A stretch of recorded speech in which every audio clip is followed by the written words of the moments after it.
if you're so soft and you don't work for what you want, you might end up here forever. So when I came back, I was like, I want to do it. I have an image, so why should I be stuck in a place where I don't want to be? I have the chance to do something for myself, so just do it. And that's, if you look at the fight, it looks like I just was fighting to get out from that kind of place. When's your next fight? 9 on March. And where is it? Naples, Italy. Cool. Yeah. That's where you grew up, right? Yeah, that's where I grew up. Oh, okay. So that's a good place to start. So tell us about how you grew up. How? I grew up in Italy. Okay, from Ghanaian parents. I was born and raised in Italy. It was alright. I had a good childhood. It was decent. Although, at that time, in 1996, there wasn't a lot of black people down in Naples and down in Italy. So I was like one of the few ones, like one of the first black families coming down from Africa to Italy. So I wouldn't say it made me feel in a way, but how can I say it?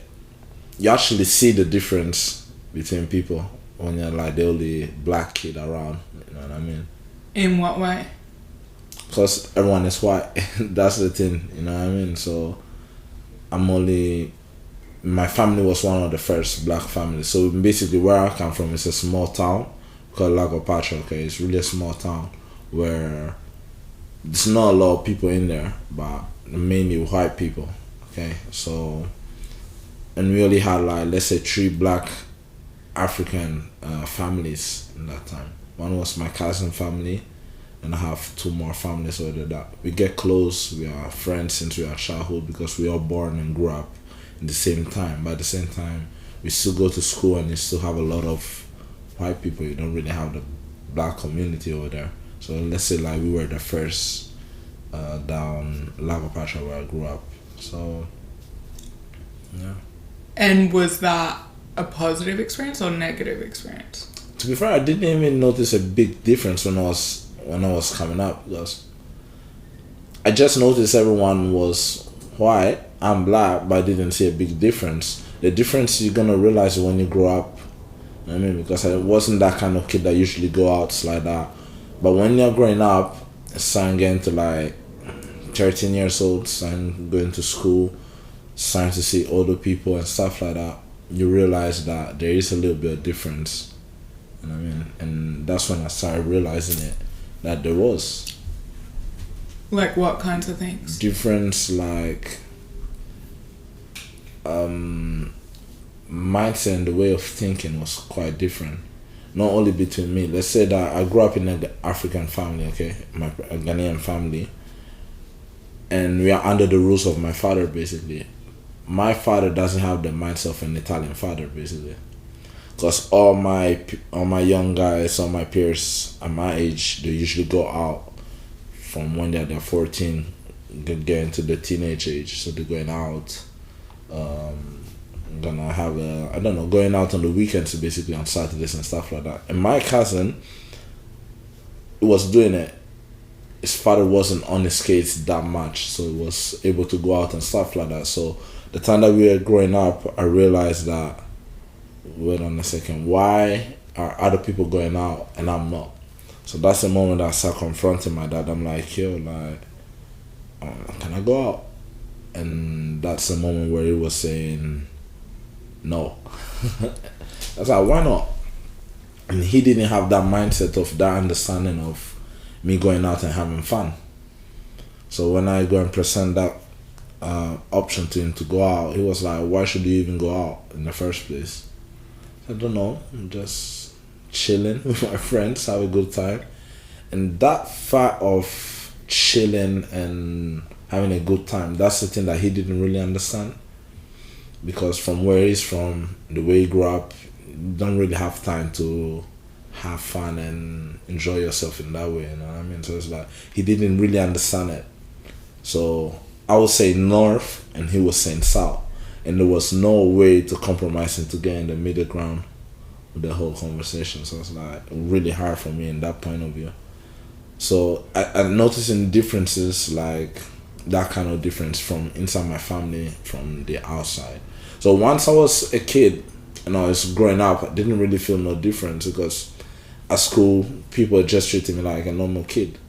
So I didn't have no different. But when you're growing up, you start seeing some certain things and some certain different point of view and different opinions. You know what I mean? And it start clashing back and forth. I'm like, I wasn't expecting that. That's how it was. When did your parents move from Ghana? I think my dad went to Italy in the 90s, 1990, I believe. And I came 6 years after. Yeah. And My he was mom, already with your mum? Yeah. Then my mom came, I think, on 94. So she came after. And yeah, still together and surprise. I was there. And why did they choose Italy? My dad had a long journey from how he was telling me. So he lived from Ghana. From Ghana he went to Libya. He stood there for a couple of years.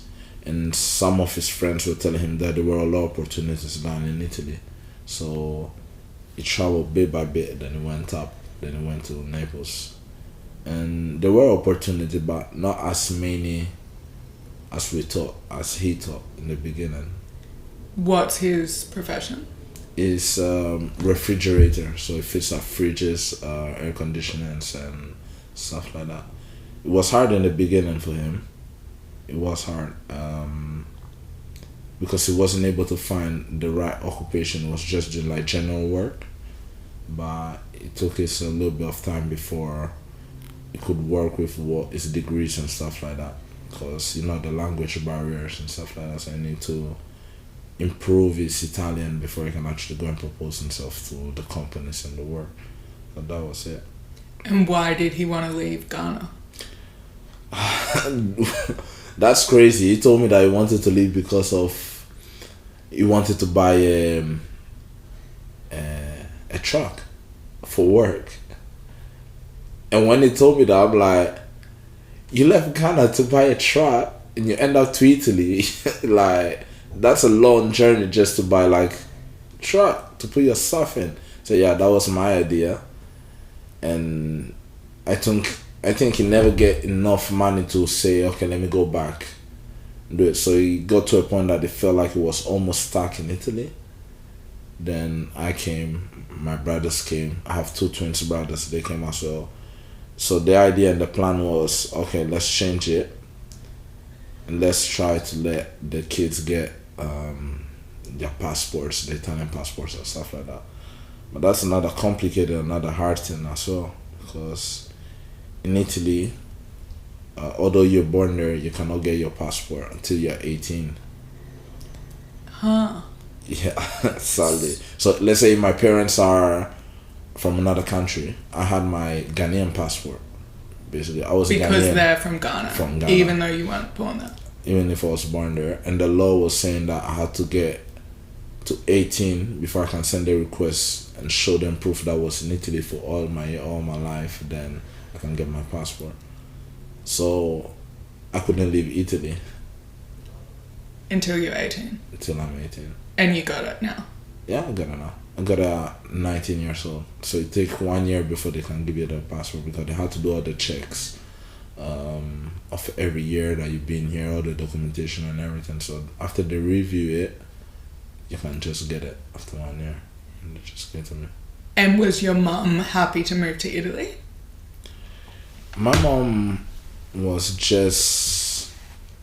She just had to save my dad. So I'd say it's a different way of thinking. So Africa and Ghana, you know, we are really a kind of religious family as well. You know what I mean? Christians where your wife followed a man basically, and she didn't have any problem with it. She just followed my dad, had me and my brothers. So her purpose was just to grow, let us grow and just provide for us. That's her main objective basically. That's what she does. So she didn't have any problems with that. And were the family supportive? And my mom. Like your parents' families? Oh yeah. My dad has a lot of brothers and sisters. He used to have a lot of brothers and sisters, so he left. And yeah, the thing is, when you're a father and you have a lot of children, you're just trying to support everyone as much as you can. My dad wasn't the last, was the one before the last, basically. So my granddad would probably have a lot of kids to look at and think about. And they were supportive of like, yeah, if you that's what you want to do, just go and do what you have to do. And it went. So it wasn't really a big deal. And my mom, being like the women, they were like, yeah, just support your husband, follow him, and do what you have to do to just be a strong side on. Let's say that. Try to my dad. And so what did your dad want you to be doing when you wanted to go and see friends and he wanted you to stay at home? Stay home. And that's it. Stay home and do what you're doing. That's nothing. Watching TV and that's it. He just don't have the fun in his head. That's the problem that I had with my dad. My dad had me when he's quite not old but grown already by age. He was 40, okay. So I say there were two things that was keeping me away from my dad: the age and the mindset. Okay, so because there's a lot of years of difference between me and him, I always thought that you never understand where I'm coming from and what I want to do. You wouldn't understand it. But in the other side, I realized that it's also his mindset, because he never really had a childhood where was having fun. It was always thinking about studying, need to get my degrees, need to achieve what I want to achieve. So when you're a kid, you don't really understand it. I'm like, just give me a break. Let me go and have fun. But it was... So what was it that they wanted for you? To study, becoming a Christian, and becoming a mechanical engineer. That's what they wanted. That's all they wanted from me. I didn't really understand it till I got to a certain age. They were telling me that. So when people were asking me, what do you want to be when you grow up? I said, mechanical engineer. I didn't even know what was that. I was just saying it. So that's what they wanted from me. Just took a little bit of diversion from what they were expecting from me. Yeah. Huh. And so did you embrace Christianity when you were younger? When you're young, you just do what your parents say. Just go wherever they tell you to go. So we used to go to church every Sunday. That's it. Just trying to learn. And when you're a kid, it's like you're a sponge, basically. So every information that they give to you, you just absorb it real quick. And it's when you're a kid, it's easier to pick up on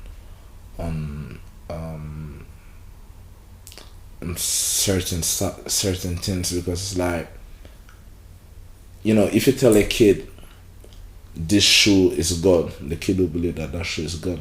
Okay, so the way I grew up in my family, my church community, and it made me how I am right now, basically. So when I was a kid, I was just living up, going to church and becoming who I was becoming. And I got to an age that everything kicked in, and you're like, oh damn. And to be fair, it got me to a point of 4 or maybe 5 years where you understand what's going on, but it's hard for you to accept what's the right thing to do. So I was between my teenage years trying to not run away from my religion, but not run away from what they were teaching me, but trying to not face it straight and directly. You know what I mean? It's like the thing is there.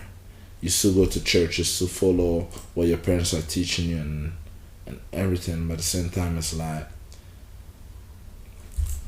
I have a lot of fun on the other side as well, you know what I mean? So that created a little bit of confusion in my head when I was younger, to be honest, because I thought that if you have one, you cannot have the other one. Huh. You know what I mean? Was it quite strict? It's not about being straight, it's about how you think it in your head.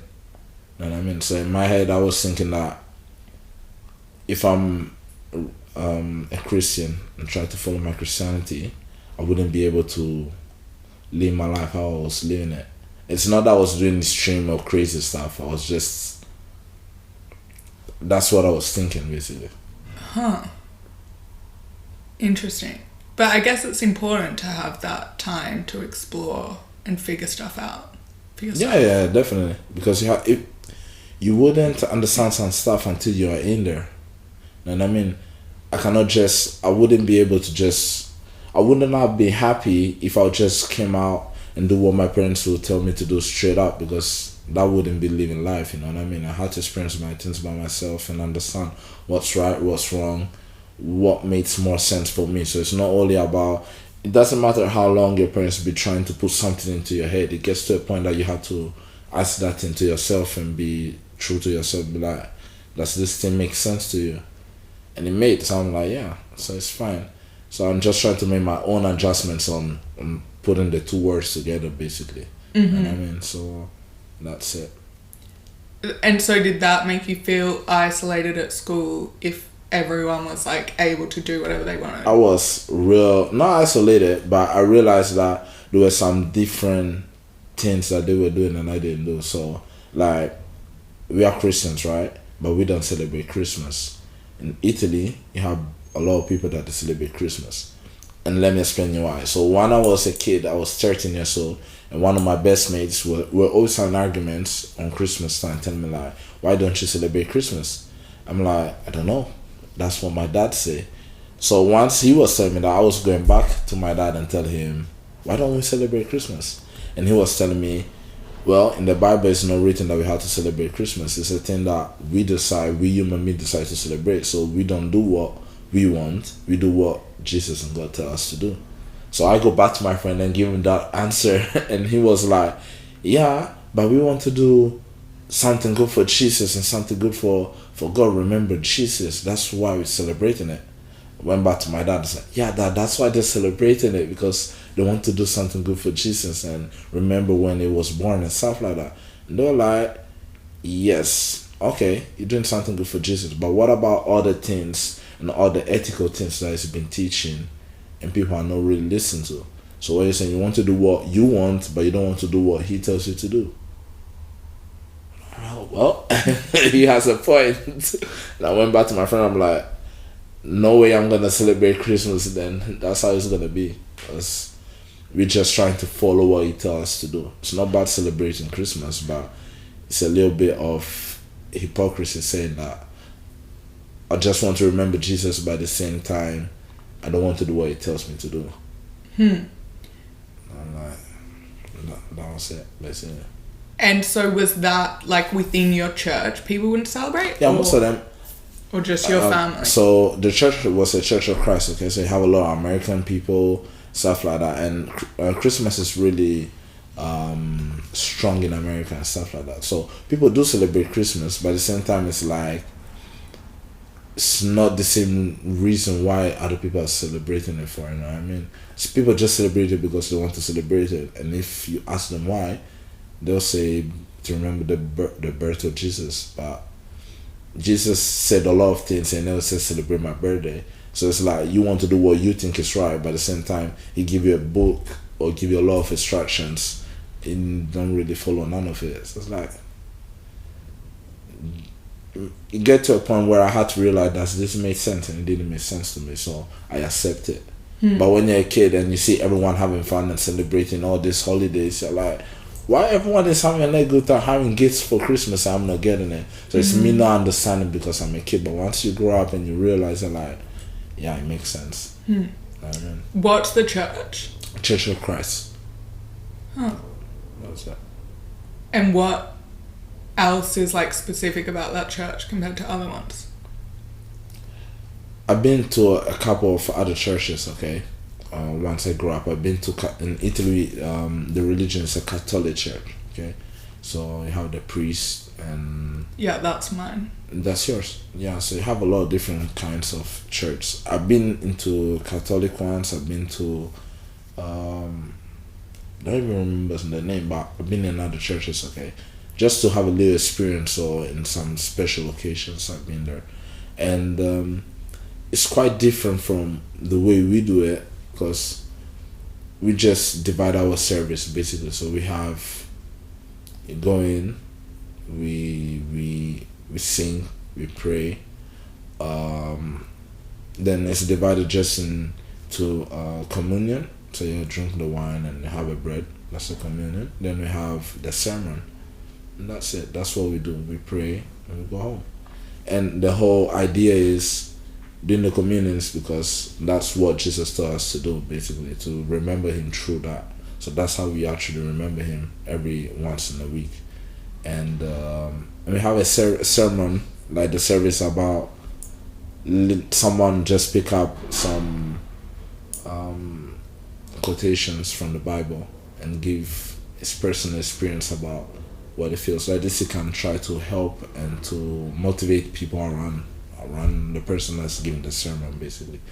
Other churches is not like that. Let's say in like Catholic church, you have the priest that gives the lesson, give the sermon, but doesn't really give quotations from the Bible, doesn't really tells you to read the Bible, stuff like that. Like, let's say in Italy, for example, we have a school church, basically. Okay, you go from like maybe 3, 4 to 5 years to when you're 10 years old, and that's where it's like compulsory that you have to go to church. Okay, so once you get to the 10th year and you do like your first communion, you don't have no obligation to go to church no more.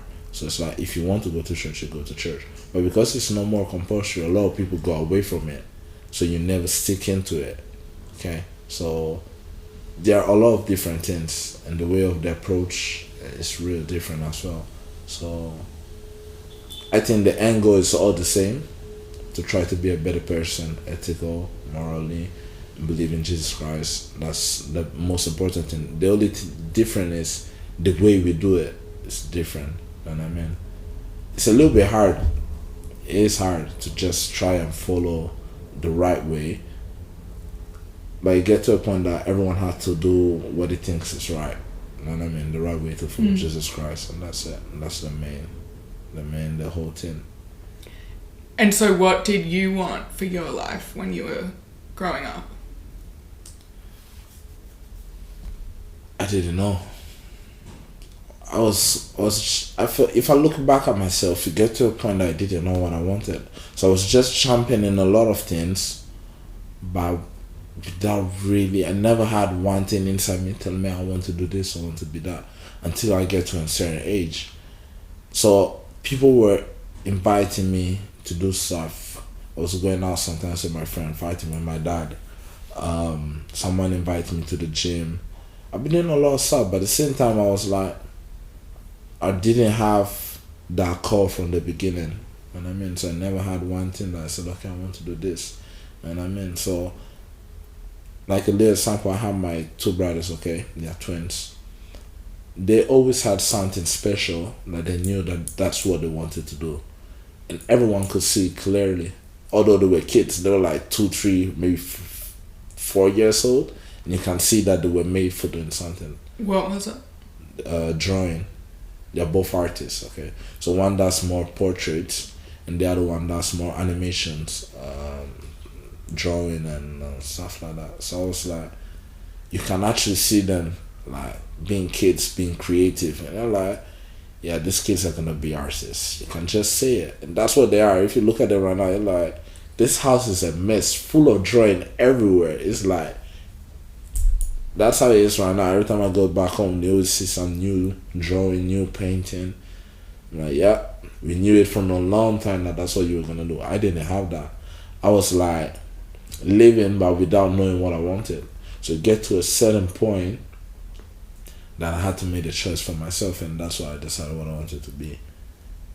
When was that? I think I was 16, maybe 17. So what I was doing, I was, I think 15, and I started going to a gym. Okay, one of my friends invited me and said, come down, come and try a little bit. Was a kickboxer, and invited me down to the gym. And I went there, I met a bunch of people, started doing some training. But I wasn't really into it. I was just doing it for fun. So I started attending, going to the classes once in a while. Then I stopped going because it was hard and didn't feel to do it. So my trainer met me once with my dad. Went to buy a pizza basically in a pizzeria. That's where we make pizza. And he came up to me and said, I want you to compete. I think you have the potential to compete. You don't have to worry about no money. You don't need to pay the fees. Don't worry. I'll take care of you. I just want you to calm down. And I was like, I was 15, 16. I was like, I don't know about it. Maybe I'll calm down. I was living real close to the gym. And I went there. I started going, started attending again. And 1 year went by. A couple months. No, let's say a year went by. And he wanted me to compete. And I was like... In boxing? In boxing. He was a kickboxer, but he was starting... So he ended his kickboxing career and started the boxing career. So let's say he was new in the boxing career, but he took me and tried to lead me in where both entering the boxing career together, basically amateur boxing career together. So... And he is Italian? Yeah, he's Italian. And we start training, and he had a trainer, boxing trainer as well. So he was my trainer, and he had another trainer, so he took me to his trainer as well. So I was training with him 3 times a week, and training with his trainer 3 times a week. So I basically had 2 trainers. That's what I was having. So I had 2 trainers, and we were training together. Because he wanted to compete as well? Yeah, no, as amateur boxer, yeah. So we're training, and get to a point there is a competition for no bouters, so guys who never had no fights under 18 years old. So that was my category basically. They put me in the competition, and I was in there, and I was scared to death. I didn't know what was to expect. Never been to a fight. I didn't know what was gonna happen. I was scared. If I'm telling you scared, I was scared. I was like, right, asking bare questions to my trainer. And I was like, yo, relax. It's not a big deal. Just go there, do what you've been practicing, and it's fine. Okay. How many people do you think are going to compete? How are they going to be? Are they going to be my weight? And in boxing, basically, everyone competes on a proper weight class, okay? So my opponent had to be in my own weight class. So we had to find the same weight. What weight class were you? I was real small. I was 64 at that time. 64 kg, basically. Oh my god. Yeah. Okay, because you were 15. Yeah, I was real slim. And I remember being the tournament day, and there were 2 white guys, okay? And one was looking really anxious. And I'm like, looking at him, I'm like, I'm pretty sure that's the guy that I'm gonna fight. So I was straight to the finals because we were only 2 guys, so we went straight to the final. So I'm pretty sure that's the guy I'm gonna fight. He looks scared, so I'm like, I'm gonna fight him. Okay, I was trying to relax, calm down, and prepare myself. Went to the ring. The guy that I had in front of me wasn't the guy that I was thinking about. Was his friend. And his friend was way bigger and way looked mad. I'm like, oh shoot. Oh my days. I wasn't expecting this. The guy started running over me, came straight at me, straight. And I was like trying to defend. But I remember having flash of it, being like, I didn't know what was going on in that ring. I was like, oh my days. Trying to move around. I was only using my left hand. Was a mess. But the guy on the second round got tired, and he couldn't continue. So I was champion of the tournament. Because what the guy do you quit. mean? The Really? guy quit. Yeah, because he couldn't continue no more. He came blasting out. So he gas out. In the second round, I was still trying to do my little thing, but he couldn't continue. So he was like... He went to the corner and was like, yo, I'm done. And that's how I became champion. And I felt so many emotions in that moment. I didn't know what to feel. When I would get out of the ring, I have a lot of people talking to me, and I was like, yeah, give me a second, guys. Let me just regroup, then I'll answer to all of you. But I really didn't understand what was going on. People were giving me advice, telling me, oh, you should have used the right hand more, you should have done this, you should have done that. And I'm like, you guys are speaking right now, but I'm not listening to none of you. Like, I'm spaced out basically. Your trainer or just random people? No, my trainer and some random people as well. So I was like, and he realized it. Look at me. I was like, okay, don't worry, you just go and have a shower. But I was like, spaced out, because when you jump in the ring, you have a lot of emotions going on. Even in training, when you're sparring, like facing someone else for practice, and you don't know the person in front of you, it always creates a kind of anxiety inside yourself. Because so you imagine sitting there, sitting down, getting out, going to the gym, and your trainer will tell you have someone else coming from another gym trying to spar you. So what you're thinking, you're having someone else coming down training to hurt you. That's the main thing of the sport. That's what someone's gonna try and come and do. So when you feel that, I'm like, I hope I train well for this, because it creates a kind of anxiety inside yourself, because I'm like, what if it hits hard? What if you don't know how to control yourself? What if it hit me and I don't have my hands in the right place and I go down? You'll have a lot of thoughts going through your head. So it's really an emotional sport, you know what I mean? You have to be composed and hold yourself. And when I was a kid, didn't have none of that. No control, no composure, and I was scared to death. So after that moment, I had 7 bouts in the whole summer. And I have flash of all of the fights, and I lost all the 7 fights I had. All of it straight, all 7. Every time I jump in the ring, blackout, open my eyes back, the fight's over. I'm not able to do what I've been doing in practice. So I didn't know what was going on. So the trainer of my trainer came to me and said, this is not gonna work. I think you need a 1-man break right now, and you need to ask yourself what you really want to do for yourself, because this is not working. You ain't jumping in the ring to just get punch up from people. That's not gonna work for you. If you feel you don't want to do it, just say it. It's fine. If you want to do it, come back, then you do it. But you need a break. I took a break. How would those fights usually end, the 7 that you lost? By points.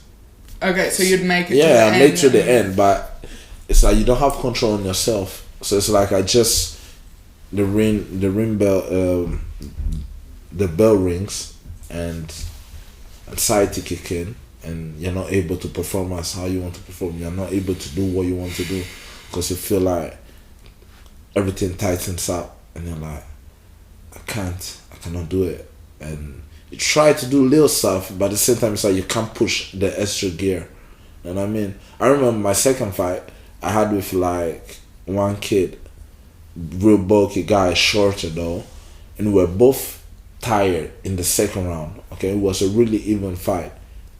In the third round, he came and I was dead tired, but I was like looking at him, I'm like, we are both tired, I just had to push a little bit more. I had it in my head, I didn't have it in my body. The guy just closed his face and looked at him and hit me with the biggest right hand of my life.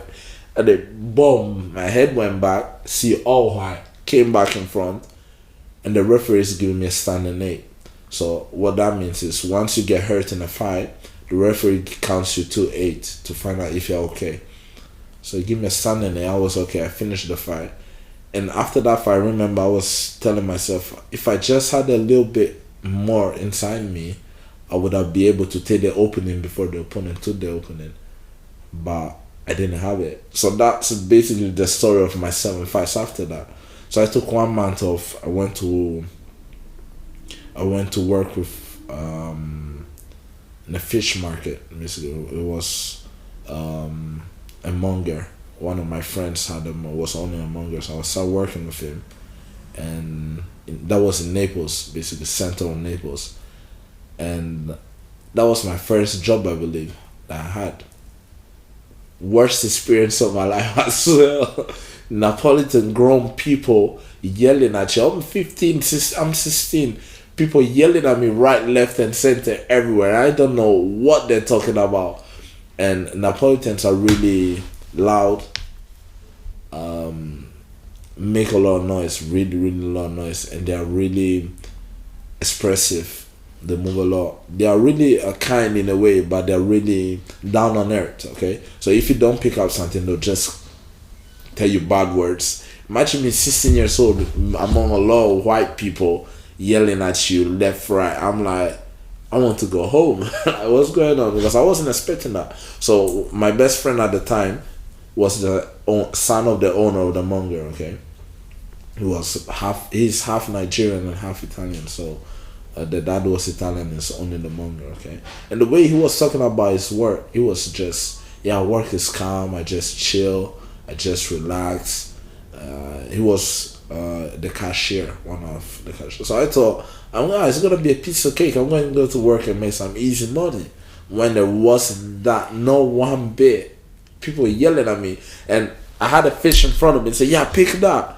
I'm like, how am I meant to take it with my bare hands? Like, how does this work? And they're like, "Yeah, just take it. Come on, what's going on?" I'm like, oh, and I start putting my hands into it. I'm like, the first week was disastrous. I didn't know what was going on. I'm like, I wasn't expecting this. I thought work was gonna be easy. This is not easy. This is not enjoyable. Not one bit. But I had to do what I have to do. I did 1 month, and after that, I was like, nah, I need to go back on boxing. So the season starts in September, and I went back to the gym and I took a month off. I want to come back. I start training for the full month of September, and I had a fight in October. So I had a fight. I lost that fight, but that's where I made my change of mind and my switch came on. So the fight, I lost it, but I shouldn't have really lost it. So they gave it to the other guy, okay? But what made the difference in the fight was the way I approached the fight and the way I fought. I didn't have no technique at that time, no skills, no nothing. But it was inside me. I wanted to win the fight. So it just showed that it didn't matter what I had. I just proved that I wanted to win it. And that's what was missing all the fights I had to that moment. And coach was really happy and was really proud of me, telling me that that's what I was waiting for. Like, that's what I was waiting and expecting you to be, and that's how I was expecting you to be. And finally come out. And that's when I decided that that's what I wanted to become a boxer. So I'm telling you that if you watch that fight was awful. No skills, just jumping forward, but just straight shots, because in my head I was like, I want to win this fight. That's all I want to do. So I just showed that I had it in me, and that's the moment I was proud of myself, and coach was proud of myself. So I'm like, yeah, I want to do it. So amazing. So was it really, you were like, I do not want to end up working in a fish market? Like, not really. Yeah, you know what I mean? It's like, I think that was a defining moment in my life as well, because I used to work in the fish market Christmas time and sometime during the summer when was school break, basically. Okay, so but in that moment was the first time I went to work. It's like you have a slap in your face and be like, this is how the world is. And if you're so soft and you don't work for what you want, you might end up here forever. And although I love that place, it's not the place where you want to stay for your life. So I'm like, nah, I need to do something for myself. So when I came back, I was like, I want to do it. I have an image. So why should I be stuck in a place where I don't want to be? I have the chance to do something for myself. So just do it. And that's, if you look at the fight, it looks like I just was fighting to get out from that kind of place. You know what I mean? The fight was like, get out from being soft, get out from, it's a moment of maturing for me. I was like, we need to fight that. And I fought from the space where I was like, when I had the other fights, I was still close inside that space, in that mindset. But in that fight, I was like trying to fight to get out from that mindset, and it actually worked. Although I lost the fight, but we're all happy like it was a win. Amazing. I was like, yeah, finally we are out of here. And you were still at school at this point? Yeah, I'm still at school. And was your family supportive of it? Not even one bit. My mom hated the sport, hate it. So how it went, even for the registration for the tournament, mom was saying, yeah, you can do it for fun, but you can't participate in no fight because I don't want to see my son get punched up. You can't forget that. So my trainer came to my home, knocked at the door, and tried to convince my dad. So they had a conversation on the gate. Dad wasn't really into it because he knew that I had my mom indoors and she said no. So coach was able to convince my dad, but we all knew that we had a bigger deal, a bigger fight inside the house, and that was my mom. She was vexed, mad. She didn't want none of it, for real. How did he convince your dad? What's that? How did he convince your dad? Saying, nah, you have opportunities, nothing bad going to happen to him. Don't worry, I'm there to support him. I'll protect him from anything. Don't worry. It's like, it's not a big deal. It's amateur fights, bigger gloves, have protections. So don't worry. And why do you think your dad agreed? My dad said, although it was hard with us, he's really a soft and kind person. So my coach sweet talked him into it, and I was like, okay, then let's do it. Then if you want to do it. Because he could see you really I was wanted into to it. do Yeah, it. I wanted to do it, but at the same time, I did inside myself. I didn't know if I wanted to do it in that moment. But from the outside, you can tell that I want to do it. So I was like, okay. My mom was quiet for a week, and they were like, this doesn't sound good, but she never accepted it. Never. Even now? Now she had to accept it because it's been like more than 10 years now. And she's trying to be supportive in a way. And she is in a way, but inside herself she's not happy with it. You know what I mean? So, but it's better than before. And yeah, after I realized what I wanted for myself, I had a couple fights and I'm starting winning finally. And we can all see the improvements, the change. I want to be in there. I want to fight. I want to compete. I love to fight. The change happened. I turned into a butterfly, basically. Evolved and got better and started fighting.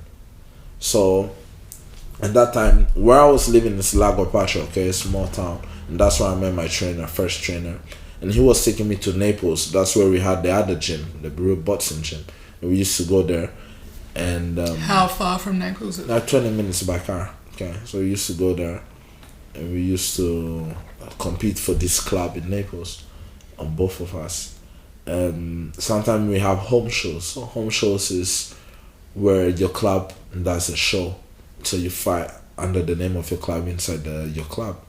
And my dad usually used to come. And I had a lot of friends that usually come into my fights. A little small fan base, but they're still coming and supporting. Not all of them believe in me because no one would tell like me I was gonna become a boss or was an amateur boss. So I was like, okay. So I was having a little fan base. People were coming down to support. It was nice experience. My dad always, every time he had a chance to come down, he always come down and support me, always. And he always says to get excited. You always see him off of this chair trying to support. I'm like, wow, makes me happy. That's crazy. That's fulfilling myself. You know what I mean? That's finally what I wanted to do. So, yeah. So, in amateur boxing, you basically have national teams as well. Okay. So you have Italian team, every nation has its own team. And you have like national tournaments as well. So you have regional tournaments that if you win the regional ones, you go to do the nationals, okay? So you get to a point where I fought in a regional tournament and the head coach of the whole gym, okay, didn't want me to participate in this regional tournament because there was one kid that came from the Youth Olympics. So it was a really good kid, strong kid. And they didn't want me to face him because I didn't have the experience to face him. So I trained for damn long time. I trained for 2 months straight for the tournament. And the guy participated at the tournament. And that's when the head coach said, no, I don't want you to participate because this kid was in.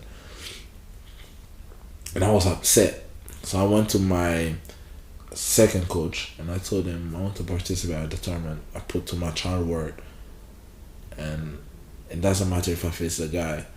If I had to go out, I'll go out with my shield. That's what I was telling myself. So I participated in the tournament. The draw went in and I picked up the guy that was Olympic champion. And the same day. So I was like, well, it's gonna be a tough night, but I decided to take it, so I have to do it. So we had the competition, I fought, and it was a really even fight. No one was expecting that. I wasn't expecting that, but I just thought I had to fight to the end. He had a little bit of experience, so he beat me at the end by a little bit by points. So it was ahead, but it was like a win for me because I was like, no one was expecting me to compete with the Olympic champion, the Youth Olympic champion. That's the best in the world, basically. So I competed with him. I lost, but that was another point for myself. I'm like, yeah, that's what I want to be because although I didn't have the same experience, I was still able to compete with him and make it even fight. So that's it. And some things in Italy that doesn't really make you happy because the guy won the regional tournament, but he didn't want to find the nationals. So it just took the spot of the guys in the regional because if you win the regionals, you have to go to do your nationals. So my point was, why did you even participate in the regionals if you didn't go to the nationals after it? Why did he? Because he wanted another Italian world competition after that. So he used that regionals to like warm himself up. But when you go to the national, he left that place empty. And I was upset because I'm like, you took our spot, our chance to compete in the national just because you want to stay warm and going to do your competition. That's unfair. But it's a lot of unfair things in Italy, especially in the sport. So yeah, that's it. Going forward, still having my fights, still improving, still growing up, and get to a point. I got enough points to become an elite fighter. So you have a system, and that time you had a system where every fight gives you some amount of points. Okay, so once you get to a certain point, you get to the higher level of the amateur that you can get. So you become an elite. So you fight without head guard. And after that, you can go and do regionals, then you go and do the nationals. So I had a regional. How old were you at that point? I'm 18. I think I'm 19 at that point. Okay. And you finished school? Yeah, I finished school. And started working? That's another hard point. So what happened when I finished school? I finished school. So I went to a technical school, okay, mechanic technical, because that's where my parents want me to go. My dad wanted me to go to electrician school, but I was stubborn. I'm like, no, I have my friends going to the mechanical school. Let me go over there. And I went there, get split with my friends, but at the same time we were still in the same school, and I was trying to go forward there, okay. And I finished my 5 years and get my degree. And wait, that's high school? Yeah, high school. Finished my degree and it got to a point that I had to decide what I want to do for myself. I want to become a boxer. I want to fight for the national team. I want to be the first black guy in the Italian national team. Really? Yeah, they ain't got no black guys in the national team. We only had one, lucky enough, I had one of my teammates, okay. He won the nationals. He's not black, but it's like light skin a little bit because he's basically come from Brazil, okay, and they adopted him from Naples. So this was a Napolitan guy, 100%, but was black in a way, not full black, but a little bit black. And they took him in the national team because it was a really good, talented boxer. And they took him, and he competed in the Olympics as well in 2016, but he didn't have luck, lost, and it got away from boxing after a while. So Italy never really have a black guy as participating in a national competition. And did you, while you're growing up, did you feel like you're Italian? Yeah. I'm Italian 100%. Especially when I started working. So from when I was 16 to when I'm 19, every year, summer and December, I was working in the fishmongers. Okay, and full Napolitan there. That's where I changed my whole mindset, and I become a full Napolitan because there are some words that people are telling you don't understand, and you have to pick it up. I turned a black Napolitan straight. I changed it basically, and I was a Napolitan 101%, and I felt a real Napolitan. And at home, so obviously you would have been speaking Italian at school. Yeah. At home, were you speaking English? Yeah. Church English, home English. So, grew up in English home. Watching English TV, sometimes Italian, but growing up in English way. Outside Italian.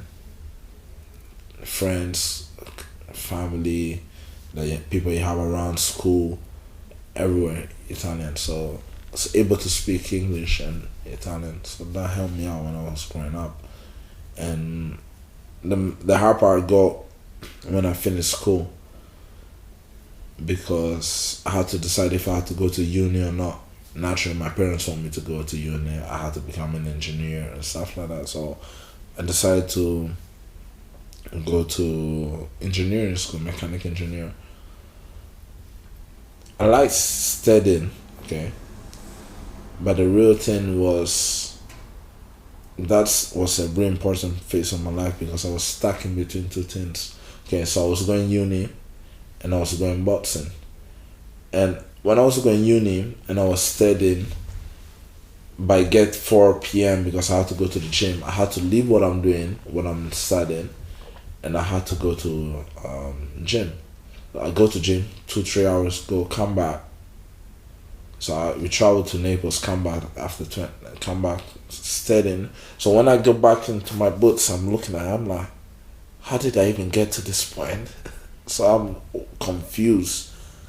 And it took me a while to realize I don't know what road to take in this point, because you need a full commitment to be a mechanical engineer. You need a full commitment to become a boxer. I was in between of it. And I had a national, regional tournament in that period of time. So I'm like, okay, cool, let me just pull the books aside in a moment. Because if I win the regionals and I go to the nationals and I win the nationals, I have a spot in the national team. That's my main, the goal number one. Had the regionals, 3 days, 3 fights. And I have that 3 days was the most emotional 3 days, I believe, in that period of time in my life, because I have a quite, let's say, superpower, okay? I can go along with people real quick. I go along with kids real quick. And I'm able to make fans real quick as well. So in that 3 days, we went to this competition.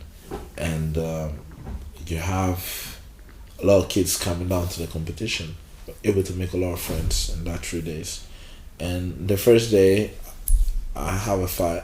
And I fought against a guy that I fought already and beat him twice. So I won the fight. More people was coming down. And I had the second day that I fought a guy that was a candidate to win the tournament, the regional tournament, and was son of a cop, basically, a boxing cop, basically. And when I had a fight with him, it was a close fight, but I was able to win and edge the fight. And the guy was pissed and vexed. And what he went and do, he went on Facebook and write on Facebook saying, "Oh, I'm a chicken. The referee help you. The judges help you. Blah blah blah," talking smack about me, and I just had to let it slide. The day of the final is the day where I fought a guy that basically came out from prison. And it was like a little bit of a backstory in this fight, really emotional. So basically, the gym where I was going in Naples, the owner of the gym has a son that was a boxer, and had a lot of different guys. So this guy that was fighting, that was spent this like 15 years in prison, was part of that gym. What did he go to prison for? Here's where the tricky parts start. So he had a best friend that was in his own gym. Okay, that was the gym where I was going. He had a best friend. They were all friends over there. His son, the coach's son, him, and his best friend. And basically, his best friend was dating the sister of the guy, and they were like family basically. It was a little bit crazy in a way. So the sister, I believe, left the guy or something like that. They had a little issue. This guy basically made an appointment with his best friend, meet him up. They were leaving. He took a gun and shot his best friend. Why? Because of the sister. But he has nothing to do with it. Oh, wait, sorry. The brother shot the guy that was dating his sister. And that was his best friend, basically. Huh, because it was like he broke his sister's heart. Yeah, something like that, yeah. So he killed him. And oh my god. Did he mean to kill him? Yeah, because he basically shot him when he turned his back and shot him and he died. And the brother of the guy that died was in the gym. It's in the gym. When I'm attending to the gym, he is in the gym. And it's a grown guy, okay? And it was really close to me, always helping me out, trying to give me advice and stuff like that. And so the build up of the whole tournament is I'm part of this gym, and that guy was part of that gym as well. Went to prison for 20 years, came back out, and said he wanted to come back for boxing. So he signed me for another gym that's rival to my gym. And me knowing about all these stories while I'm a kid, I'm like 19, and everyone putting up pressure, but I felt that this close friend of mine telling me that this guy killed my brother, and probably you're gonna fight him in the tournament because we know that he's gonna get to the final. So when we made a draw, I was in one side of the tournament and he was in the other side of the tournament. The only way to meet this guy is to get to the final. Funny enough, we both got to the final. Wow. The day before the final, this my close friend came to me. He's from Naples. He came to Lago Patria and said, I have something for you. I said, okay, go on. He came down with his kids, with his wife in the car. Have a box, opened the box and said, these are the boxing shoes of my brother. I want you to wear it for the final. I was like, what? Flyest shoe I ever seen was fly. I wore them for the final. I have. And funny enough, again, I'm from Lago Patria, okay? And he was in Barcatura, so like really close. Let's say it was like Vauxhall and Pimlico, basically. So he brought all his Barcatura people, and I brought all my Lago Patria people. The place was packed. Everyone was there just to see that fight because there's beef in it. So the guy told me, I'm giving you the shoes. I'm not going to come to the fight because I can't see the guy. I thought I can't just come down right now. So I'm giving you this. I want you to win this fight. I wish you luck. I'm there to support you. Okay. That was emotional enough for me. That was a lot. So I went there, went to the competition. What? So this guy would have been like 40? Yeah, 37 at the time. Big, bulky guy, muscles everywhere, shave his head, tattoos on the side. They're like, this guy just came out of prison. My mom was like, are you gonna fight that guy? Are you crazy? Tried to tell her the story. She didn't want to hear none of it. My dad was hype. My dad came down.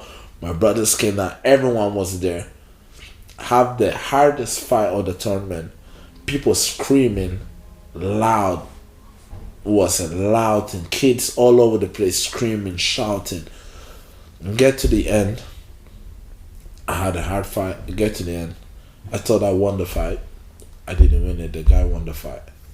And I sat crying in the ring. That's the first time I sat crying in front of people, especially in front of my brothers. I sat crying, and my dad, I was in the locker room. I was upset. My dad was in the locker room, came to me. People all over us, around us, and he hugged me. I said, "You don't need to cry. You did very well. I'm so proud of you." I think that's the first time I heard my dad so close to me in a way. I was like, "What?"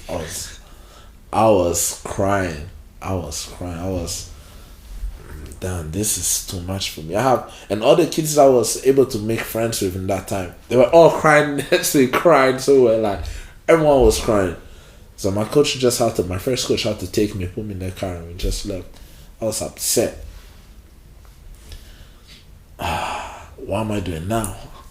My plan was to win this, go to nationals, win the nationals, become an Italian champion. What's going to happen now? A couple of days go by. Reality kicks in. You're in uni, boy. You need to do what you have to do, your exams and stuff like that. And I'm like, I was emotionally hurt at that point, so it took me a while to recover. Let's say like 2-3 weeks maybe. I started going to attend the uni, but I wasn't there mentally and physically because what I really wanted didn't happen. I was keep on training, but at the same time I had to focus on uni, and I realized that this engineer was too much, was requiring too much dedication, and I had to stop. So I stopped for a while, and I wouldn't say depression, but it was like depression. Okay, from January to March, almost April, May, every day. So that, let's say from January to March is the period of exam time, so you're not attending uni no more. I was trying to study, but at the same time I wasn't studying. So what I was doing, sleeping the whole morning. But I wasn't just sleeping because I want to sleep. I was closing my head under my cloth. I'm like, what I want to do in my life? Like, what am I trying to do? My mom looking at me every morning and be like, what's going on? Are you not going to uni? Are you not studying? What's going on? Why are you doing that? I didn't know what to do. I was lost. I didn't have uni. I didn't want to continue uni. I don't know how to tell my parents I don't want to do this course. I need to do something else. So I stopped. I told them I want to stop, and I'll probably do something easier for me where I can focus on my training and do that. So, because that's the main thing you were worried about, was disappointing them. Yeah, that was the main thing. For you were like, I'm fine to do. I told them I was fine to do uni, but just it wasn't helping me to do my training. So I had to pick up something else, and I picked up economy, okay, marketing. I did a couple of years, but got to a point where the commitments get to the same level as the engineering. The only difference is that the engineering required that in the beginning, the economic and business, I got to that point after like a couple of years. And it got me to a point I'm like, I think I need to have a break. I need to stop uni because this is not working for me. It can't work. And I think I need to focus on my boxing. So the regional tournament, we have it every year, okay?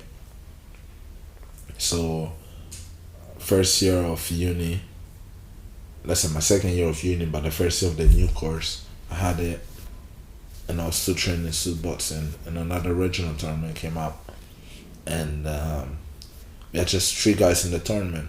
So I fought one guy already. I actually fought both of the guys already, and one of the guys was basically the guy of the year before, writing on internet saying, on the Facebook saying, "Oh, you're chicken, blah blah blah." So the draw came out, and I picked up the guy that I fought the year before.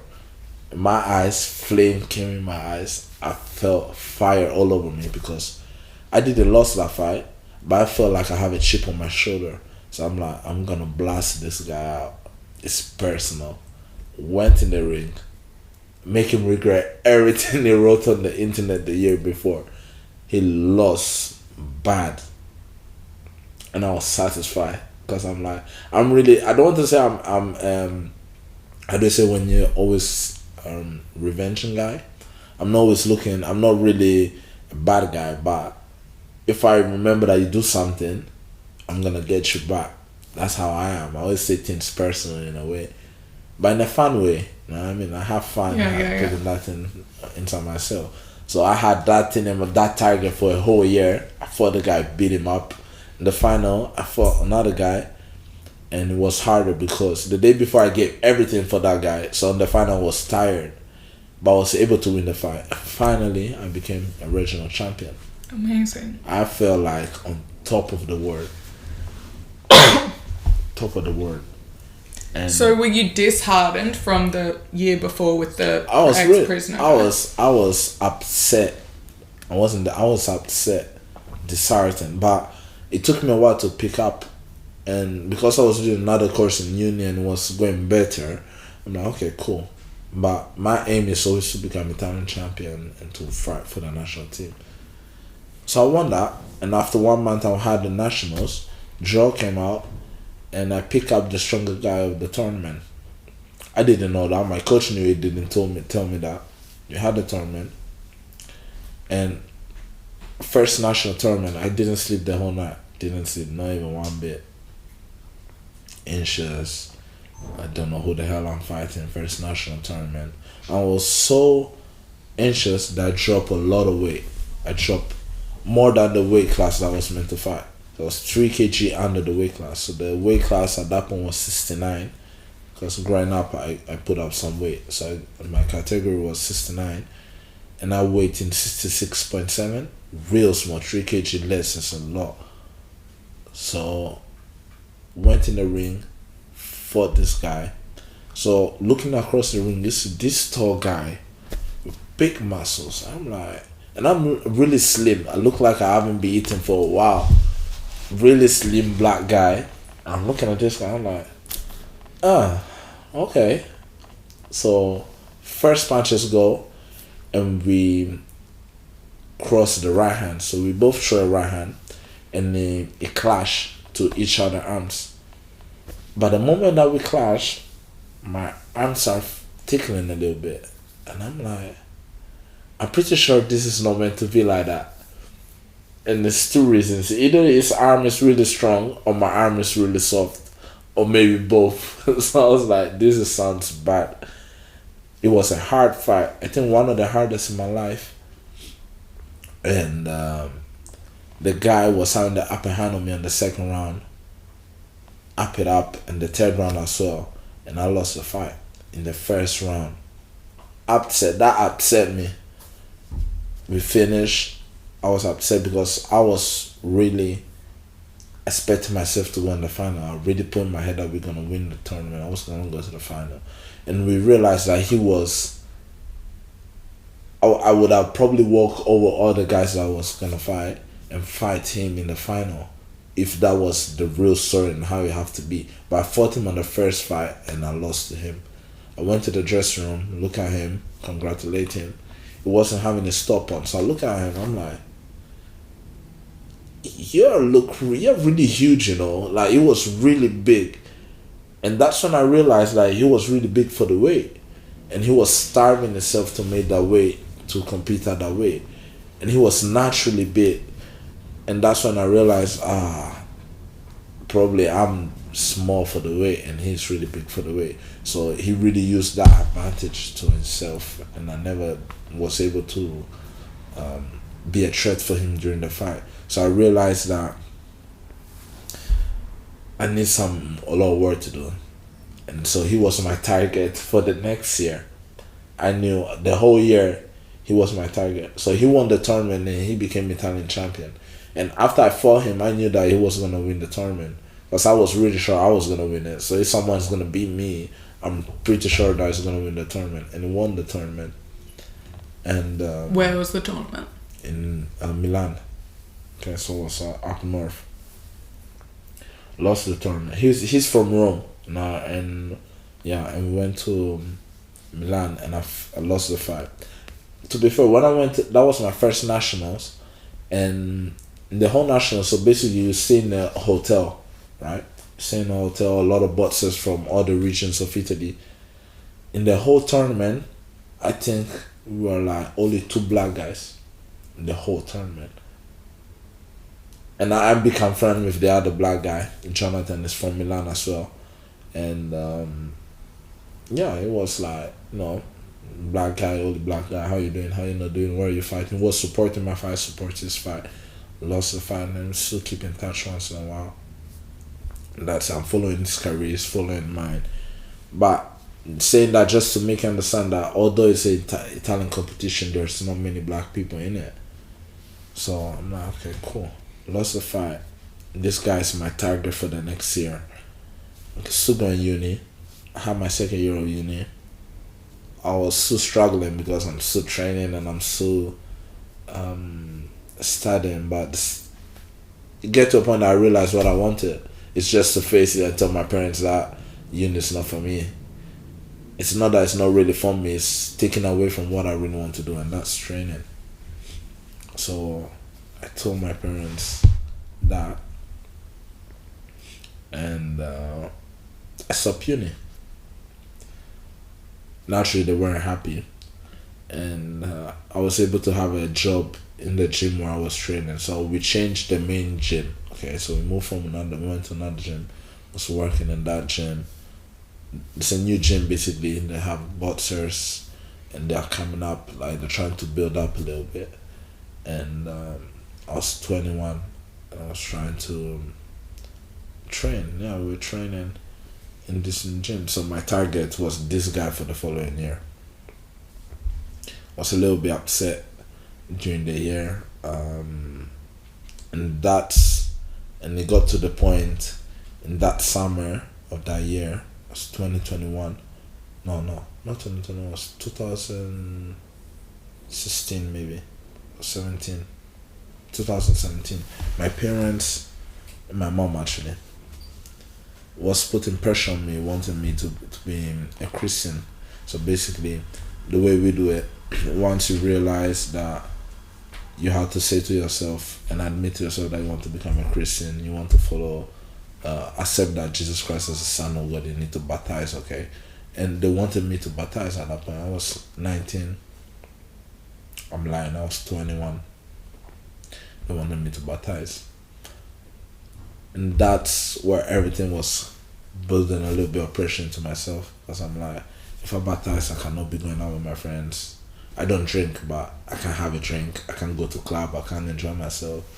And my uncle came down. One of my uncles, it's not really my uncle, but it's like my uncle, coming down from North Italy for a week, trying to convince me to baptize. And we had one full day of a big conversation saying I should do it. And I was like, nah, I don't know. I don't feel that I can be able to live my life. And he was trying to talk me into it, saying, you can. It's not something that you have to change the way you are. You just have to behave in a better way and be acting more with more integrity. That's what you have to do. It doesn't mean that you have to change from A to B. You just have to behave better, become better. He said, I'm a sinner. I do mistakes as well. But I'm still choosing to behave and follow Jesus in the right way. So you can do the same. That night, I couldn't sleep. I remember that night so well because I was having someone inside my head, inside myself actually, telling me, don't do it, don't do it, don't do it, don't do it. You can't live your life like that. I woke up the following morning, went to my mom straight up. I said, I think I want to baptize. My mom celebrated in the moment. I was like, we are going now. We went to the sea with my uncle. My uncle baptized me. I felt so well. And I felt good. Wow, in the sea. Yeah. Is he he's like a priest or? Yeah, let's say it's like, we don't have so in our church we don't really have priests and non-priests. We have like elderly people who grown and been Christians for a long time. And is he Italian? No, it's a Ghanaian, so it's my family friend. Okay, and it's been a friend of my dad for a lot of time, a lot of years, and my dad was at work, okay, in that morning, so he wasn't there. But my mom called him, and he was hyped through phone. And like, what? Come on, yes, I was happy about it. And so we went to the sea with my brothers, the family of my uncle, my mom. We went to the seaside, and we walked through the sea. And he asked me, "Do you believe that Jesus Christ is the Son of God?" I said, "Yes, I do believe it." And he immersed me in the water. I came out, and I felt like seeing everything white in the sky. It was a blue day sky. When I came out from the water, I said everything white. I'm like, wow, this is crazy. What's going on? And I felt clean in a moment. I was like, wow, I feel clean. So that's another difference between Catholic Church and Christian Church. So we do two different ways of baptism, okay? So in the Catholic Church in Italy, you do it when you're a small baby, okay? They baptize you. So basically you're saved from your sins. And someone explained it to me because I didn't understand it, that they're cleaning your sins from of your parents basically. But what I've learned in my years and being a Christian, I realized that being baptized is about you accepting something, accepting that Jesus Christ is the Son of God, but you wouldn't understand it when you're a newborn baby. So you can't say to yourself, you can't understand, you're not mentally ready to say or understand that kind of thing. So it's like someone baptizing you, but what value that baptize has, because like you're not accepting what's going on. So it's like you have to decide for yourself, saying, yeah, that's what I want to be. I want to follow Jesus. If this is what I have to do to follow you, that's what I'll do. So do it when you're a newborn baby, at least for me, doesn't really make sense. You know what I mean? Sorry if I'm yeah. You know what I mean? So yeah, because that you as a 21-year-old, you were really making the decision. A decision. That's the thing. And then did you change the way you were living from that point? No. Not really. I just have rules that you have to follow. And no one is going to be able to follow the rules 100%. You can try and do your best, but you're never going to be perfect and do it. So it's just being ethically correct and trying to follow what's the best thing to do. So it's like, okay, sometimes I have to be more patient. Okay, I hate to do this, but I have to try because that's where I decide to be. And that's what's helping me out to this moment, because I'll be blasting people from day to evening if I wouldn't be trying to follow the path that I chosen, you know what I mean? I wouldn't be the way I am as well. I wouldn't be close with people. I wouldn't be joyful. I wouldn't be hyped 24/7. At least I try. I wouldn't be the kind of person I am. So I'm always trying to be happy based on the situation, trying to always see the good based on the situation. I don't say I'm always able to do it, but I'm trying. Always to try to do the right things, the right choices, bit by bit, trying to do it. Every day trying to get better, you know what I mean? So, and try to abandon the wrong things that I usually do, you know what I mean? So it's like, okay, cool. Just every day trying to be better, that's how it is. So that's the main change I made for myself. What's an example of a wrong thing? I don't know. What do I do wrong? Drinking. I don't drink, but once in a when I used to go to the club when I was younger, I used to drink. I stopped drinking. Okay, I don't say it's that the main bad thing, but it doesn't make me feel right in the next morning. You know what I mean? Having random relationships, like having sex all over the place, just because you can do it. You know what I mean? And I know it's ethically not right. You know what I mean? Just coming with one person, staying with one person, and just try to be good. You know what I mean? Try to be faithful. So it's hard, but you need to try and do it. And that's also the example that you have from your parents and stuff like that. You know what I mean? We are a really tight, strong family. So, or maybe being always angry. You know what I mean? If someone upsets you, don't keep that anger inside yourself. You know what I mean? Try to let it go sometimes.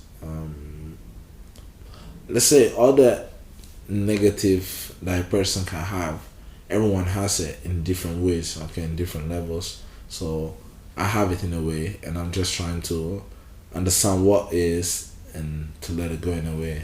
I mean, it's not always easy because sometimes it's just part of it, but it's you realizing that what you're doing is not right and just try to let it go. Yeah, because I'm guessing that time when you're at uni and boxing, it's like that would have been your whole life, right? Like, did you have any time for... Because I can't imagine you were like partying all the time. No. It's just a little once in a while, but it's like, yeah, just let it go. It's not for me. It's not really made for me, you know what I mean? So it's like, I was focusing on my boxing, but you get a moment that you get vexed with your friends, you fight with them, or you have arguments with your family, little things of every day, but you have to always try to calm down and be more humble yourself, ethically correct, behave better, and that's it. And do less mistakes in your life. But you do mistakes every day. That's the thing. You know what I mean? So it's just once you realize the mistake that you did and trying to fix it. You know what I mean? So that's the thing. Basically. And from there, what happened from there? The year after, that was the same year that I had my second national. So I won the regional, went to the national again. My target was on the guy that beat me the year before. We do the draws, and if I win on the day that I had that fight, the next day I'll probably fight him if he wins his fight. He won the fight, then I was up to fight next, to fight this guy. I had only one mission: win the fight, go and fight that guy, because I have a chip on my shoulder. Had the fight. First round, one dominated the fight. Second round, won the fight. By the end of the round, I got hit. I don't know with what. I thought a headbutt, because this guy hit me so hard in my eye that my eye was swollen. I'm like, damn, this guy hit hard. How did he hit me so hard? I went to the corner. So my trainer was like my dad. My second trainer is like my dad, okay? And the first trainer that I had is like my older brother, because much older than me. So went there, went in the corner in the second round. My eye was swollen and I couldn't see. I'm like, coach, I can't really see. And he looked at me and said, I don't care. It's only one round. You have to keep up. Move around, boxing. You won this fight. Come on. I'm like, well, okay. He's trying to trim my eye, pushing my eye down. Like this, the swelling will come down. So when I stood up from my stool, I opened my eyes. So with one eye, I had everything upside down. My vision was all over the place. So I'm like, okay, this is not the right idea. Let me close the eye. So I had to box with one round with my eye closed. The referee stopped the fight and looked and called the doctor and checked my eye. I felt basically that having both eyes open, we see with both eyes in one point. With one eye, I saw the everything upside down. When I thought my eye was all over there. I thought my eye was next back of my head or something like that. So when the ref came and I opened my eyes, I realized that my eye was fine, because he wasn't shocked, he wasn't surprised. And so I realized that my eye was in the right place, but something was wrong with my vision. So he put the finger out and started moving the finger right to left. So I'm like, if my eye is in the right place and it's not shocked that I'm seeing everything all over the place, all I have to do is move my eyes right and left side. So he was moving the finger and I was just trying to follow the finger, although one finger was, with the other eye I was seeing the finger on top like that. But it was just moving it right to left. To prove that you could keep playing. Keep playing. So I was moving my eyes, although I see the finger all over the place, but I was just moving right and left. And the ref was like, okay, yeah, it's fine, good to go. I had one round with my hand in my eye like that and running away for the whole round. The guy was targeting my eye all the time. And I was feeling pain. So I'm like, just one round. And I was using only one hand for 3 minutes. The fight ended. And I won the fight. How? Because I won the first 2 rounds. In the third round, it was close, but I was still able to nick it a little bit, running around surviving. I went in the dressing room. The doctor looked at me. I went in the dressing room. One of my friends came down. I was up north for the national. I said, "You okay?" I said, "Well, I haven't slept this night, so I'm feeling a little bit tired right now." So I start this way, like that. And I still see with one eye all over the place. And they came and, "Sure, you okay?" I said, "Yeah, my eyes are a little bit twisting around. I don't know what's going on." And I started sitting down like that and closing my eyes and trying to relax. My coach came in, the dressing room, getting worried. I never seen me like that. Called the doctor. Doctor came and looked at me and said, "What do you see?" "I'm okay, doctor. I'm just tired." And my friend said, "Tell him about the eye." And I told him, "Okay, I see my eye all over the place." So, "Okay, go to the hospital next door and just check out what's happening." I had a scan, and the result of the scan was one of the nerves on my eye. Basically, I had a fracture under my eye, okay? And one of the nerves on my eye gets stuck in between the fracture. That's why I couldn't control my eye. My eye was upside down. So I'm like, "Oh, well, so am I able to fight tomorrow?" And the doctor was like, "I don't really think that's what's going to happen. I think you need to get surgery." "Surgery for what?" "To release the nerve from your eye." So I'm like, "So I'm not fighting tomorrow?" And, "No, you're not." I'm like, I have something to do tomorrow. I have a guy to fight." And they're like, "Sorry." Alright, okay. Went back to the hotel next day. Met the guy in the hotel. I'm like, "Bro, you're lucky. I was meant to come for you today." And I was like, "I'm sorry that we are not able to compete. We're going through things. I'm trying to make weight." I'm like, "Yeah, I'm sorry, I'll sell, blah, blah, blah." And that's it. That's the last time I saw him. So I went home, had the surgery. They released the nerve from my eye. And that... Was it a simple surgery? Or was... It wasn't. They had to open up my eye, under my eye, and release the nerve that was in between the fracture. It was long. It was long. I had to do it 2 times. But the first time they didn't release it completely. And I told them, "Doc, you see, right, I still see you in a way." And it's like, "Really?" I say, "Yeah, I still see you in a way."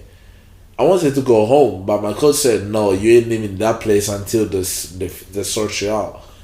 I'm like, "Yeah." They made another scan and they realized that the nerve was still it wasn't released completely, so they had to do another surgery after another week.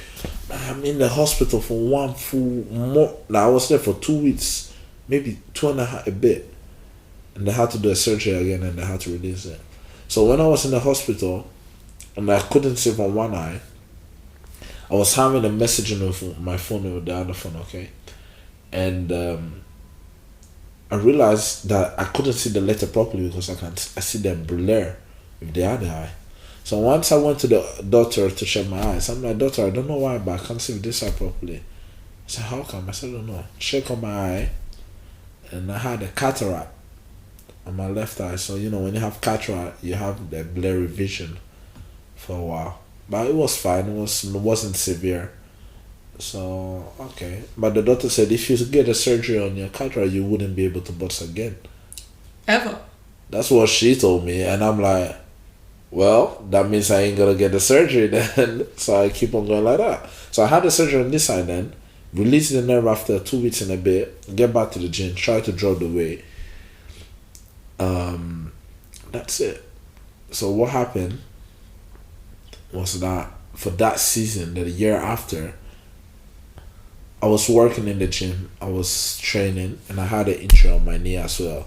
And that year was like just terrible. I'm like, what's going on? I'm meant to be a boxer. I want to compete for the tournament and to be part of the national because I want to go to the Olympics and do my stuff. But it looks like I don't have a chance. And my trainer always tell me, joking, but it was actually saying the truth, saying, "You're black, they're never gonna take you for the national team." I thought it was joking, but that was the truth because that's what really it was.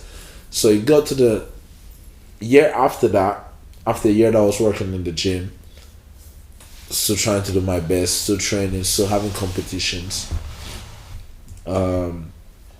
I finally had another regional tournament, and I was like, if I'm not winning this, I'm out of this place because I don't know what else I have to do. I've been here for too long. I need to be part of this national team. That's my dream. That's what I want to become. That's what I want. And I had a regional. Won. I was the most experienced of the tournament, and I won all 3 fights. I went to the nationals. I'm like, this is the year where I had to win the nationals. If not, I'm done. So they put a draw up. I had one guy that I fought already that I beat, and the following day, if I won the fight, I would have fight the guy. I don't know if you remember when I was a kid, I fought the Olympic champion or the youth champion. So he participated in the senior tournament, that tournament. So I was like, I have a chip on my shoulder for you, so I had to fight you, so I'll see you tomorrow. So I had my fight with this guy, won the first round really convincingly. And my coach turned to the referee in the break between the rounds and told him, "Ref, watch the elbows." I don't know what he's talking about. I don't care. I'm here to do my job, win one more round, I'm going home and fight the guy the next day. So all the head people of the federation, Italian federation, were watching my fight. They were next in the ring watching my fight. And they were there looking at me, okay? And I was really pushing to win the tournament. So they saw that was a threat. And the third round I had with this guy, I'm still beating the guy up. I'm still giving him trouble. So this guy threw a shot. And it didn't really throw a shot. It was a shot, but it hit me with the elbow in my temple. And I got down. I don't know what's going on. I see everything blurry. Open my eyes. And I see my coach blasting in the corner. Hitting everything. I told you, watch the elbows. I don't know what's going on. I get up. Went to the corner. Referee's giving me the standard 8 count. Because, when you get hit and you go on the floor, they give you an 8 count. And he was giving me an 8 count, and I got up and I was like, give me a little bit of water in the corner. It was another trainer, give me a little bit of water. I didn't know what was going on. I'm like, how did I get hit like that and don't know what happened? I didn't know where I was, what was happening. So I went in the middle of the ring. The referee said, you won by disqualification because I disqualified the guy because he hit you with the elbow. Good. Went in the locker room, won the fight. I was a little bit shaky. The doctor came and checked me in the locker room and said, "You okay? How do you feel?" I said, "I'm good, doctor. Thank you very much. I had a shower. I feel much better. I just got hit hard. I don't know what was it." So okay, cool. Once we went out to where the ring was, the head of the federation came to me and my trainer and said, "Anyway, the guy is not fighting tomorrow." So like, who? I said, "Yeah, Joshua is not fighting." What do you mean? The guy got disqualified. I won the fight. And they were like, "Yeah, but he didn't beat the 8 count." Yes, because I get hit with an elbow. That's why I didn't beat the 8 count. If it was a punch and I didn't beat the count, that would make sense. I would have lost the fight and didn't participate. So yeah, but he didn't beat the 8 count. We had to look at the safety. In that moment, I realized, what's going on in here? So the guy that they wanted to win the tournament was fighting me the next day, and they didn't want that. So they were trying to find a way to take me out of the competition. I'm like, what are you talking about? I was winning the fight. He got hit me with an elbow. What's going on? And they're like, don't worry. Come on, kid. You come back next year. I stood there, look at him. I had to take a break. I sit down, looking at them, and my trainer was vexed trying to fight them. And thinking about that, I feel like heartbroken, because that was me done.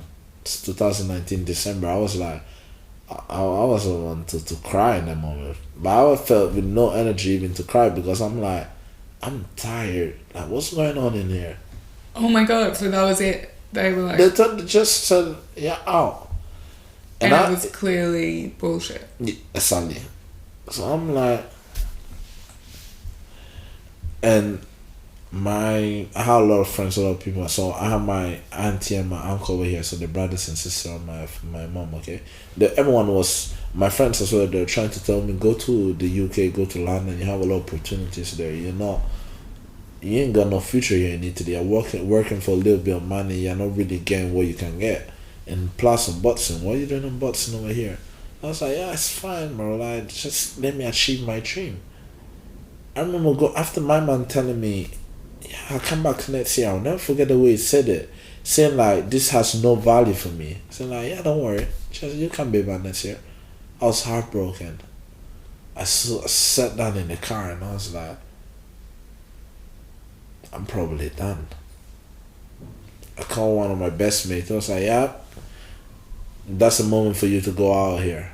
They don't deserve it. This is not the right place for you. I'm like, yeah, what am I gonna do next? Went home. My mom at that point, so my mom passed couple years, 4 years, didn't like the sport, never came at my fight. In her one fight that she came, I won the fight, really happy, really proud. And she started to be realizing that that's what I really want to do. So she was trying to be supportive, not 100%, but she was trying to support it because I quit everything for the sport. So okay, cool. At that point, I called home. My brothers were vexed, saying, "Bro, that was an elbow." I said, "I know," and my mom was vexed. I said, "I'm like." Because she's been seeing me training so hard every day, going out in the rain, in the storm, running, doing my training every single day. She doesn't understand it, but she see the hard work I'm putting in. And said, how can these people treat my son in this way? They said, nah, you're done with this. You're leaving now. I went home the next day. I didn't know what to think or what to say. They're trying to fight it and appeal it to the federation, but I realized that they never wanted me there, you know what I mean? I'm not wanted in that competition. They don't want me. I'm there, heartbroken. I'm like, what's next? It took me a couple of weeks and spoke with my auntie. I'm like, I might calm down. Like, yeah, come. I'm here, I'm waiting for you. Have a lot of opportunities. Have a lot of black boxers. So it's like... To London. And that's the time where you see in the UK boxing really going high. Anthony Joshua's fighting, and he was a golden medalist in the Olympics. So when you're looking in Italy where they're trying to get rid of all black competition, and you look in the UK and you see like a black guy won a gold medal in the highest weight class, it's not much to think about. So I'm like, yeah, I need to fly out of here. Fly out in January. Actually 4 years now, you know. Today's my 4th year in the UK. So fly out, and I was looking for a gym. Couldn't find no gym. Traveling left, right, trying to go a little bit in different places, different gyms. I struggled a little bit, and COVID came. No gyms open. Struggle again. Trying to keep training every day by yourself, running, doing your set of trainings. For a full year, I was training by myself in the cold. Where were you living? Here in Boxall, at my auntie place. I was living with her for a bit. And I was trying to keep fit. I don't know when this COVID thing's gonna finish, but trying to keep fit. Done that for a year. You know, they were opening, closing. I found a gym in Brixton. I found a trainer saying that want to help me out and want me to turn professional. So, okay. So that was the next step. So my amateur career ended in the tournament. So, okay, cool. I need to turn professional. So, I was able to speak with this trainer. The trainer introduced me to the promoter of here in London, a small promoter in London. And we had a deal. Say, if you can sell tickets, if you can fight, I'll put you in one of my shows. But first you had to send the request to the British board to turn professional. Okay, no problem. A couple of years went by. I think it was 2022. my trainer in Brixton wasn't able to focus on me because of life issues as well. So he gave me to another trainer in the Kennington. It has a gym in Kennington, and I became this boxer. It was helping me out, helping improving, taking me sparring, training with him, and yeah, that was it. And I decided to turn professional. So how do you do that? Turn professional. Just take your amateur record and send it to the board. They'll give you a form. You sign the form. You send it back to them. Then you have to do all your medicals. So your medicals include blood tests, eye vision, ears, brain scans, and different kind of medicals. Okay, so I've done it. I went to Liverpool and do it because you have a place where they do all the medicals all in one place. Done it. Sent all my medicals on my record to the British board. They accepted the political part of it. We have an interview saying that if you're a boxer, how long you've been boxing for, just to make sure that you're okay. Yeah, okay, I'm a real boxer. They approved that. I made my medicals, but the doctor basically told me. I told him that I had a cataract surgery. So basically, when I came in the UK 2020, my cataract got worse, and I had the lens of my eye got grey, and I couldn't see from my left eye. I just see everything blurry. It was grey. You can see in my pictures. I'm just there, and you can't see nothing from my left eye.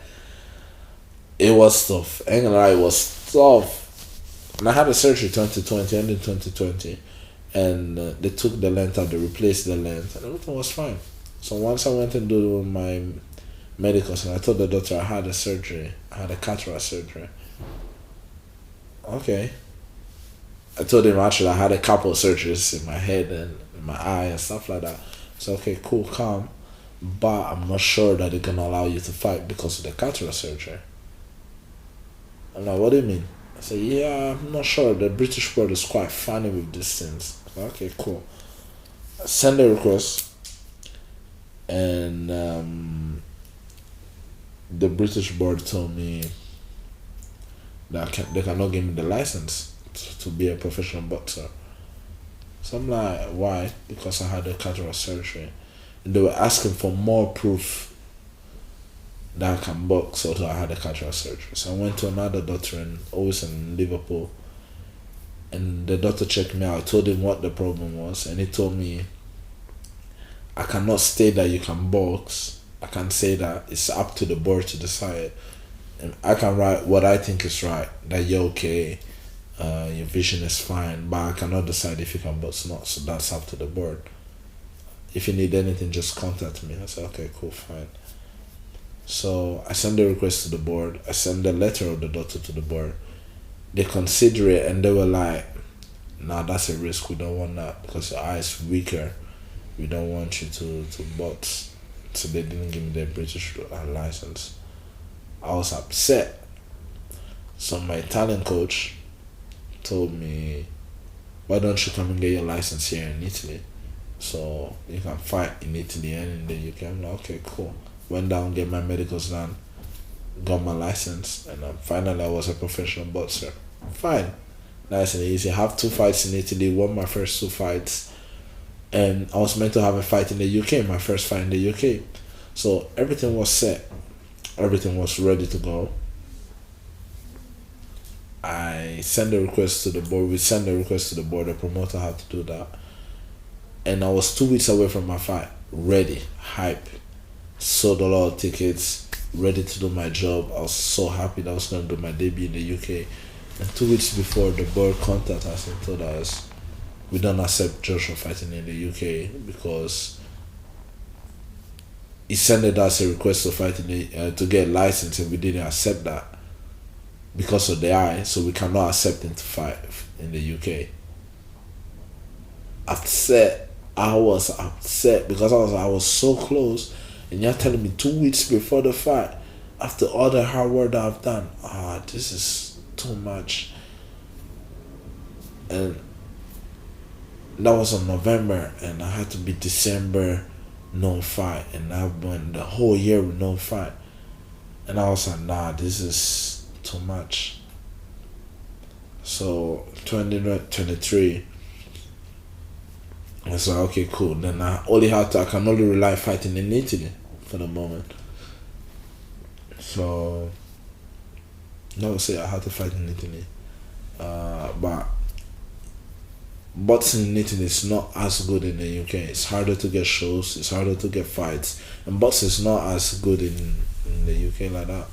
It's not a real thing. The only real sport that goes on in Italy is football. That's the main sport. So it's hard for me to get fights in Italy. So I was meant to have a fight last year, 2023. A fight in Italy in March. No, it's actually April, the beginning of April. And I'm starting going to the gym, Circle 8. Okay, so that's the gym where I'm training because my strength and condition trainer is there. I've been going there, been training with him. And I met another trainer as well that became part of our team. And I was training. Everything was going alright. And I was meant to have this fight in April in Italy. 3 weeks before the fight, go sparring to go and practice in another gym. And I have this guy coming to me, blasting me out in sparring. And I'm looking at the guy, I'm like, well, what's the point? We are practicing and you're coming all power. Although you're a smaller weight, you're coming all power to me when I have a fight in 3 weeks. What's wrong with you? So in the first round, I came strong. It hit me on my tooth. I felt like fading in the moment. I almost fade, hold on to it. And I felt pain. So I had to try and keep my distance, keep boxing. And I went in the corner. And my trainer was giving me instructions, but I was having the maddest pain in my tooth.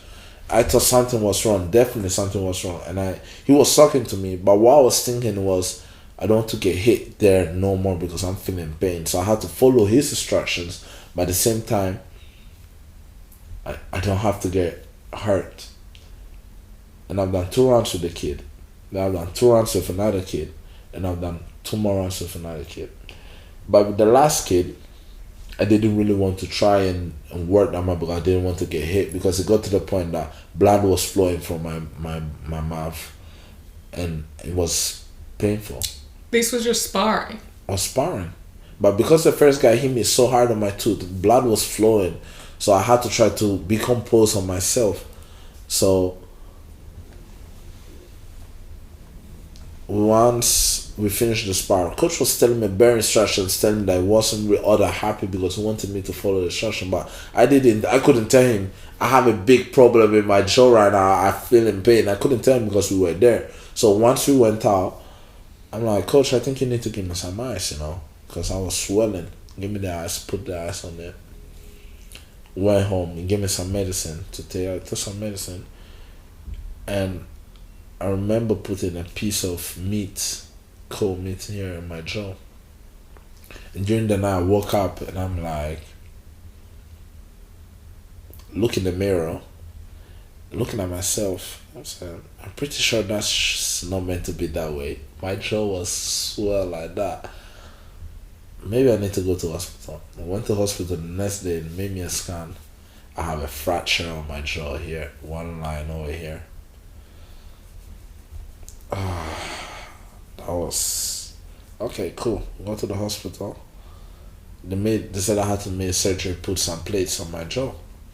It's fine. And in that point also, I had a new job, okay? So I was working in a cheese factory. And I was working in a club as well. 2 times a week. And I was working in a cheese factory every day, from Monday to Thursday. So it's really hard doing both things plus training. So I did it for 2 months, and this jaw thing happened. I was vexed because I have a fight in 3 weeks. And I don't know what's happening. Was the guy apologetic? Yeah, he came to, but he didn't realize what was happening, because I played the poker face, pretending that everything was okay. You know what I mean? Don't want to show too much. But once he knew that I wasn't able to attend my fight, I couldn't do my fight because of injury, he contacted me and said, I'm really sorry, I apologize. But I told him in that moment, I think you caused this injury in the right time, because what was happening in that month, it was I was burning myself out because of the two jobs and the training. So I don't know if it ever happened to you before, but you see everything gray because you have been working so many hours, you're not getting enough rest. And I didn't know that. I thought that I was fine, I can do it until I'm doing it, I'm getting some little bit of money. So I'm like, and I wasn't leaving the job, the cheese factory, because it was really hard work. But at the same time, the director of the company, I spoke to him and asked him if he wanted to sponsor me for my next fight. And he said he was willing to sponsor me. So I was getting the sponsorship for the November fight in the UK, but it got cancelled.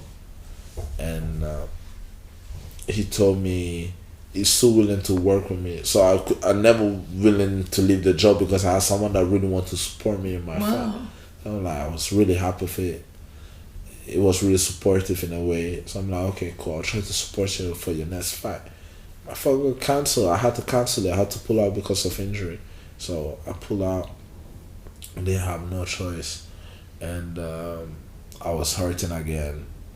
But at the same time, I was like, I wasn't sad as the other times, because I'm like, God did this in the right time, because I needed to stop before I actually crash.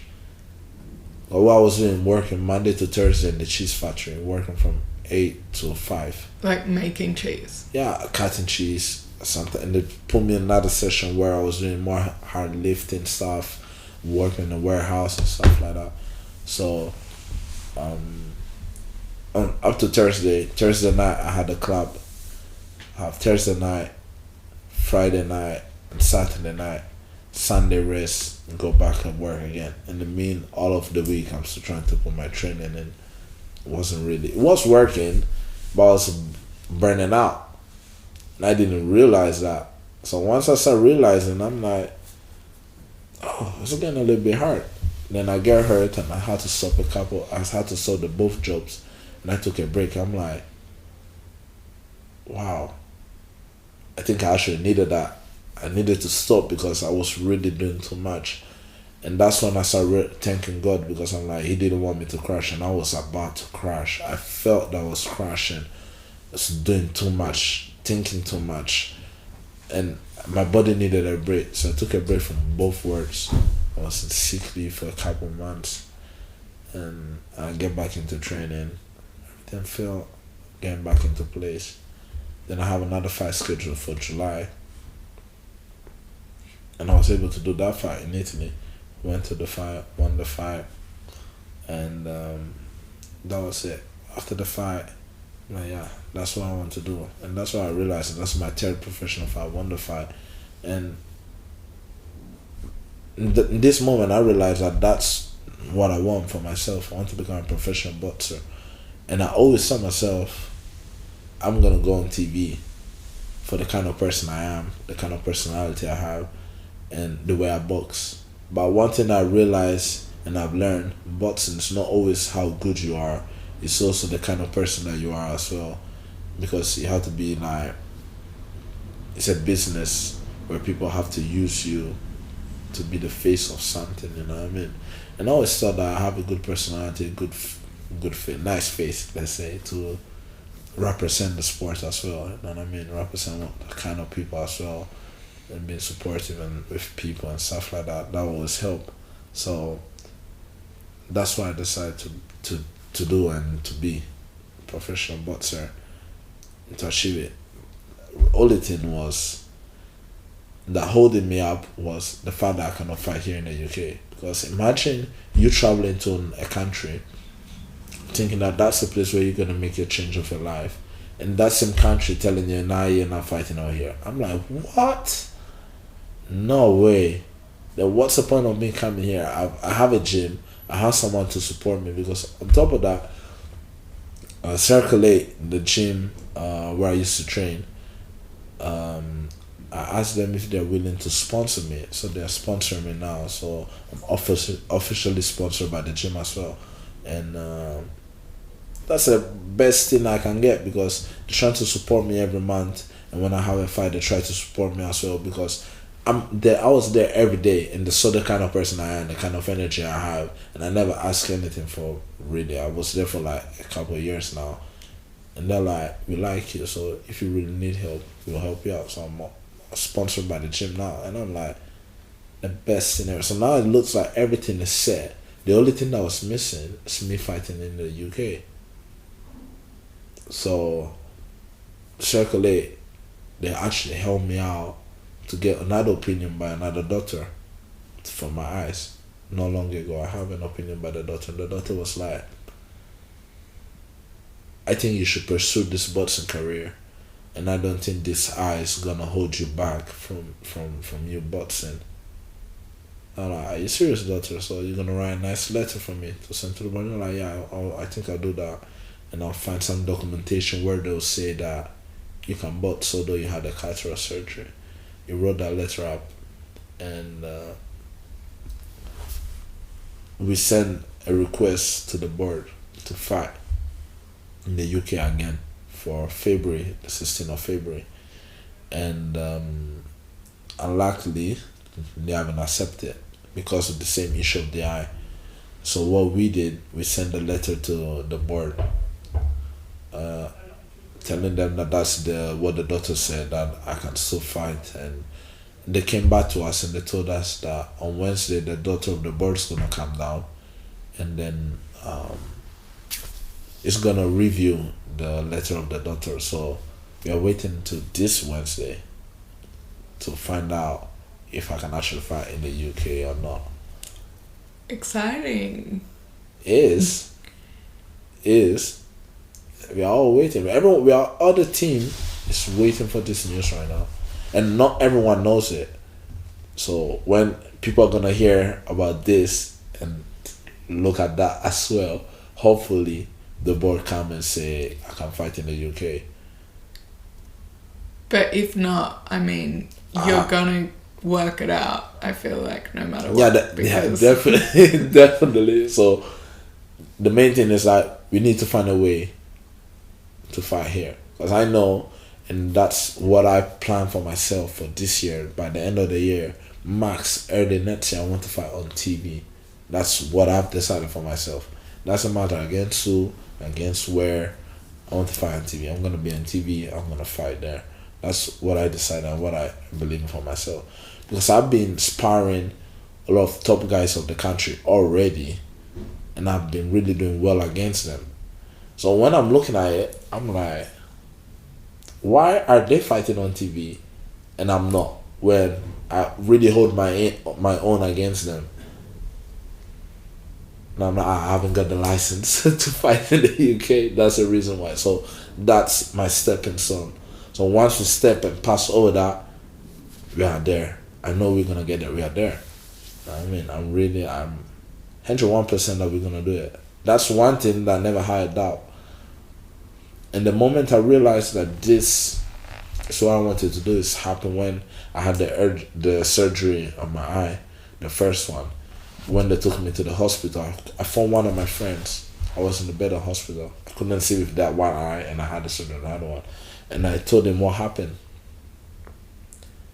And he told me, damn. And I'll never forget that conversation, because I was hurt. I was telling him I was hurt. So I'm going to tell you what I told him in that moment. I told him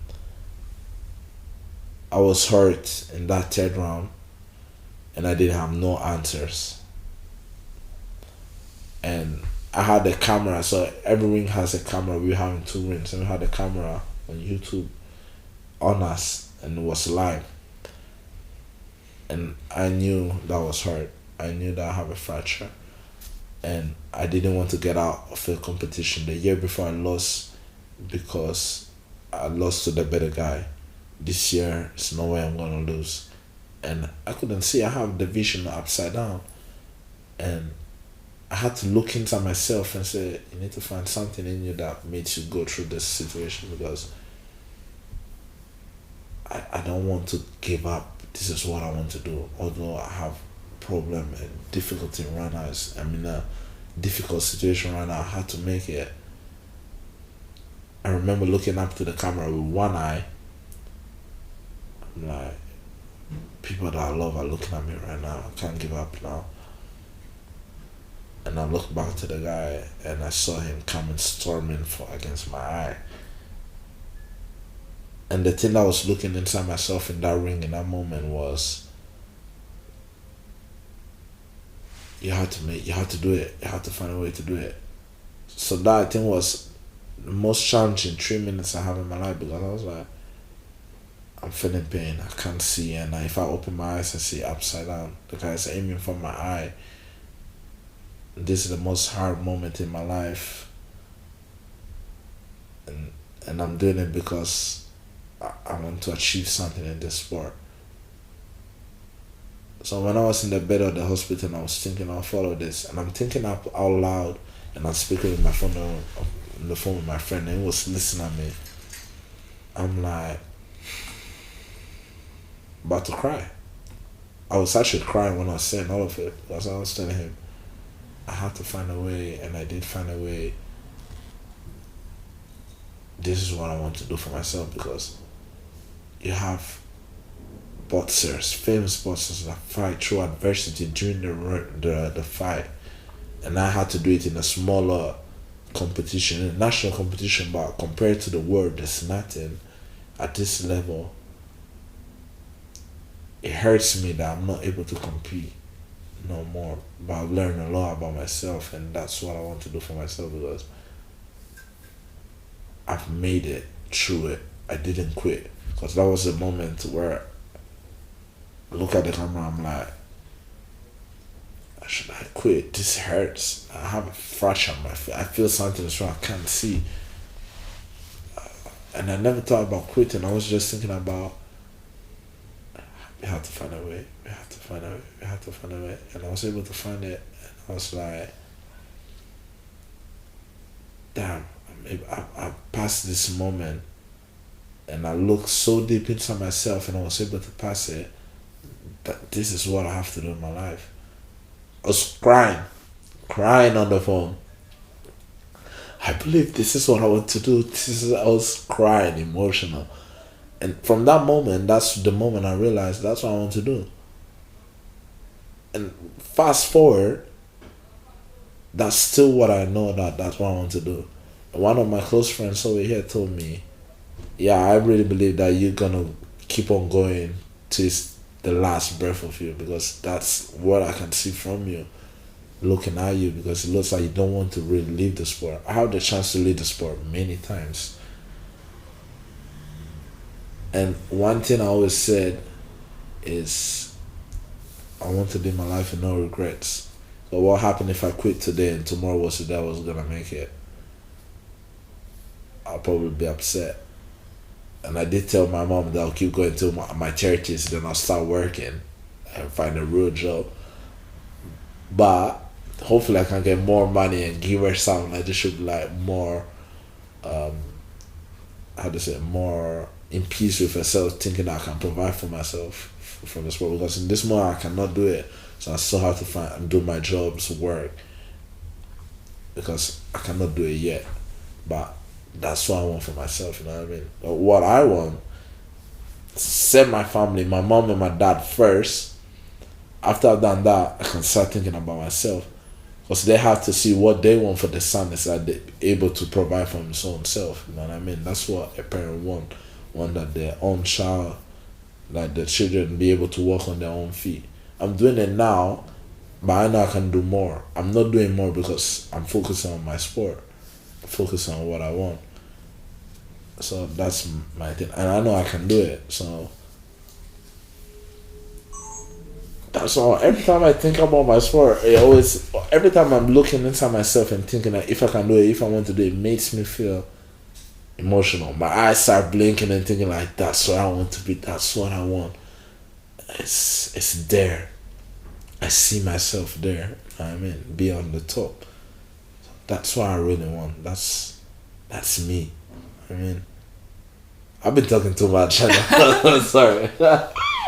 No time for questions for you. Sorry.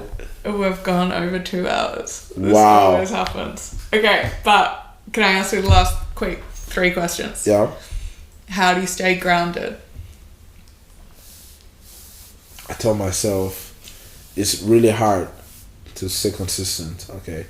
And some days you don't feel to. But one thing I tell myself is I don't do it only because I love to do it. I do it because it's a duty for me to do it. You know what I mean? So it's like I'm pushing myself to do it. I get out from work late sometimes and I still have to go and do my runs. It's not because I like it. I don't like coming back late and going to do my run, but I have to do it for myself. You know what I mean? Because I'm building every day for my own self. So I know I'm doing everything I'm doing it for me. So that's why I'm grounded. I'm doing it for my own self. To get closer to my dream. That's it. Is there a book that's had a big influence on you? For the moment, the Bible. I'm reading a little bit more of the Bible, New Testament, trying to see how Jesus is living and just trying to be good with the people around me. And I mean, trying to be better, be happier. I mean, because my mom always told me, people are gonna ask how come you're so joyful person. And the reason why is because you believe in Jesus, you believe in God, and you're so happy just to be alive. So that's what I'm doing right now. And what 3 words describe the best version of you? Crazy, fun, and a hard-working guy. That's me. Amazing. Anything else before we finish? Not really. Just, if you made it so far, thank you for listening. That's what I'll tell people. And to just be behind me, follow my journey. And where can they find you? On Instagram, definitely. Joshua Boateng. So and the name of my Instagram account is Blackstar _ Joshua. No, actually, Blackstar _ Boateng, not my surname. That's it. Is the black star from the flag in Kenya? Ghana. Yeah, it is. Nice. Yes. Amazing. Thanks so much. Thank you, Dana. Hey guys, thanks for listening to this episode. If you enjoyed it, feel free to share it with someone. And also, a random 23-year-old just messaged me on Instagram and told me he found the podcast through the algorithm. So it actually does help if you review the podcast and subscribe or follow. And then you get to find out about future episodes as well.